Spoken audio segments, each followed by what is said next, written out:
So, wanting to share with you all briefly a little bit about what a plant dieta is. A plant dieta is a path of learning and of healing. And this is something that's been undertaken for many, many years in the Amazonian traditions, especially working with ayahuasca, but also this is a path that was undertaken in Celtic learning traditions too, and this was known as simpling in herbalism. So it's a path where you open yourself and work with the energy of one plant at a time. This could just be one plant dieta and that's it for the rest of your life, or it could be on the real path of learning Kurandarismo, and you start with one and then have a break and integrate and then move on to another plant. So in the Amazonian traditions, this can be starting the work with softer plants or more healing plants such as ahosacha or bobinsana. And then as you open yourself to more levels of sensitivity and you work on healing yourself first, as we always say in this path, you must heal yourself to a certain level before you can hold space for others. So that might be working with your body or your mental conditions and using the plant's energies and working one by one through different plants. And then as you choose to step forward and move forward on this path, you then might begin incorporating trees into your plant diets and learnings, or stronger plants that are more physically difficult or mentally difficult. So in the Celtic traditions, they would use plants such as nettle or as rose, and then learn in many different ways by just committing yourself to working with one plant at a time, to opening yourself up to the plant's wisdom. And that means not working with other plants during this moment. That also means simplifying your diet and your life so you can really be more sensitized and hear and feel the messages of the plant more and more. So in the Amazon, if you were undergoing a plant dieta, you would normally stay in a jungle hut by yourself and only communicate with the shaman who would bring you your plant. You would eat a very simple diet, only eating once or twice a day, and that usually would be plantain, fish, and sometimes rice, sometimes eggs, and that would be it. And just drinking water. I believe in the power and the strength of doing some of these plant dietas in a softer approach, in the Dieta Suave approach where you can do it from your home. I see how incredibly supportive that can be for those who don't have the finances or the means to travel to the jungle, or don't have the time to give up a month or 3 months away from their responsibilities. But when you do it in a softer way, of course there are other challenges because you may still have to work or communicate with other people. And I believe there's learning in that too, especially with plant teachers such as bobinsana or the rose or nettle or cacao. You can learn a lot also from your interactions with others.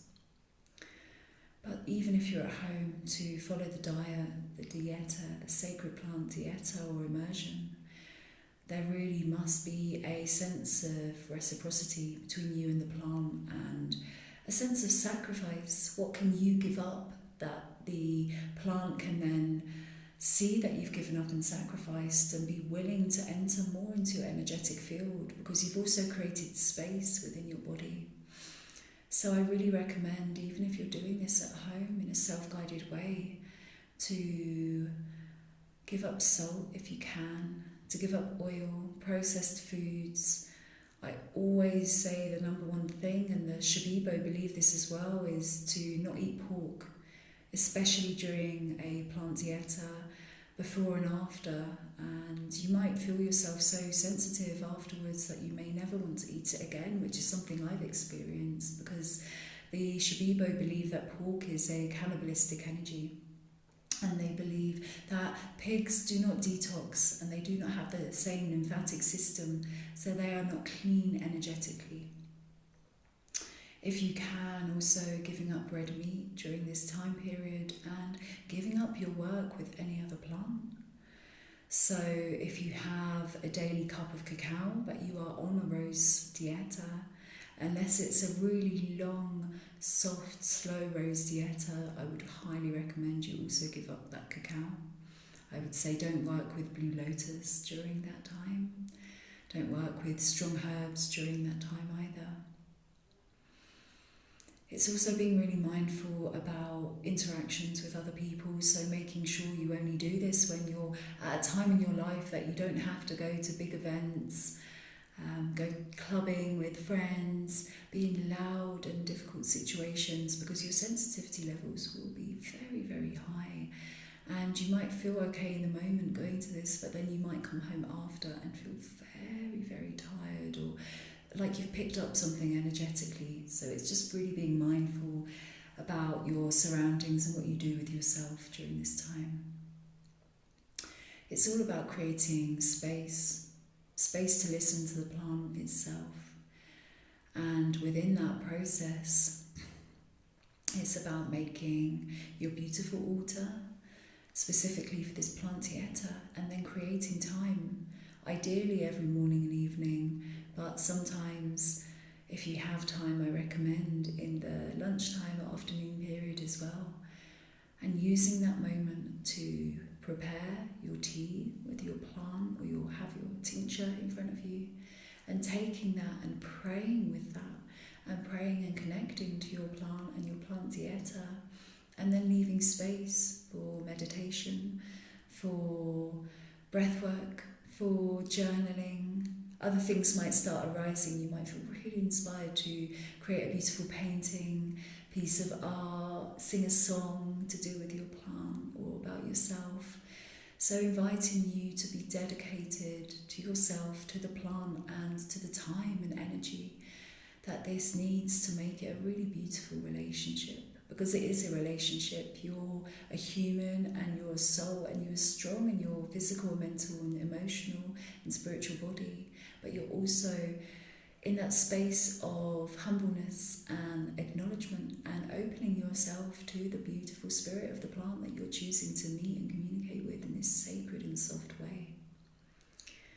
So this is not a path or process to be undertaken lightly.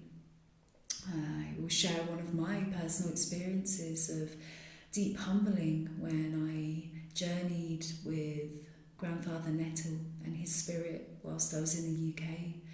I felt really guided to, and I really wanted to connect more with my Celtic lineage of Irish and Scottish ancestry. And I stung myself with fresh nettles every day, and I drank tea morning, afternoon and evening, and I made a tincture I worked with too, and I did 1 week of very strict dieta and then 3 weeks after of more soft dieta process. But I was really humbled by this plant. I didn't realise how difficult it would be, and the nettle brought out a lot of stingy energy within my energetic field, and it made my relationship with my partner at the time very difficult to navigate through. And it also was a lot of lessons about my energetic boundaries, all of which were perfect and beautiful, of course, but it took a lot for myself to navigate through and hold myself through. And I was really humbled in that process, knowing that it's good to ask for help, and it is good to have a guide, especially if you're new or especially if you don't know these plants very well. But the benefits are so deeply beautiful.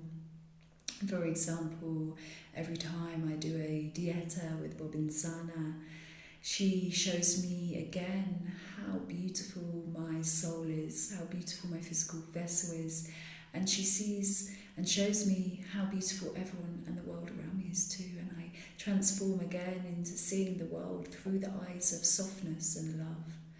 And it's blissful and ecstatic and joyful, and I have so much fun dancing and communicating and praying with her each time.